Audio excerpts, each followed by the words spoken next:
Global study লিমিটেডের আয়োজনে অনুষ্ঠিত হলো নিউজিল্যান্ড এডুকেশন এক্সপো। উচ্চশিক্ষার জন্য নিউজিল্যান্ড যেতে আগ্রহী শিক্ষার্থীদের দিক নির্দেশনা ও পরামর্শ বিষয়ে আয়োজিত হয় এই expo.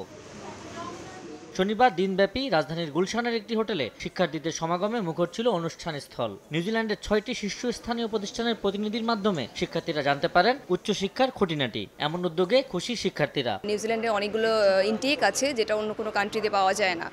February, then July and then August. Higher এডুকেশনের জন্য এই জন্যই আমি নিউজিল্যান্ড চুজ করেছি, যেটা আমি আলাদা কোনো কান্ট্রিতে পাচ্ছি না। ইউনিভার্সিটি থেকে আমাকে কতটুকু স্কলারশিপ দিচ্ছে এবং ইউনিভার্সিটির প্রপার পোর্স কনসগুলো আমরা জানতে পারবো, এই ব্যাপারগুলো আসলে আমাদেরকে অ্যাওয়ার করতেছে। ডিসকাশনের মাধ্যমে একটা ভালো ইনফরমেশন পেলে যেটা আমাদের জন্য ভালো।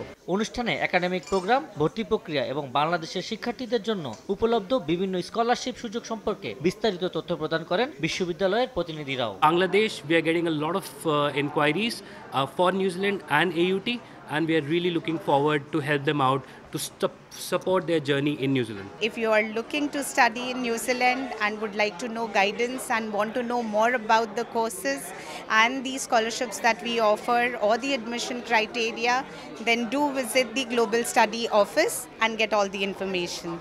আয়োজকরা জানান, অংশগ্রহণকারীরা নিউজিল্যান্ডে আন্তর্জাতিক শিক্ষার্থী হিসাবে পড়ার সুযোগের পাশাপাশি গড়তে পারবেন ক্যারিয়ারও। এখানে সরাসরি ইউনিভার্সিটি নমিনেটেড রিপ্রেজেন্টেটিভসরা এসেছেন, তারা সকল ধরনের তথ্য দিচ্ছেন। তো এই ধরনের ফরেন কাউন্সিলরদের সান্নিধ্যে বাংলাদেশি স্টুডেন্টদের আসার সুযোগ সবসময় হয় না। তো আমি মনে করি এই সুযোগটা গ্লোবাল স্টাডির থ্রুতে বাংলাদেশি স্টুডেন্টরা পেয়েছেন এবং Bangladeshi student should feel so much lucky to have such opportunity. উচ্চশিক্ষার ক্ষেত্রে এমন সুযোগ শিক্ষার্থীদের ভবিষ্যৎ গঠনে গুরুত্বপূর্ণ ভূমিকা রাখবে বলেও জানান আয়োজকরা। আবু সাইদ নিশান, সময় সংবাদ, ঢাকা।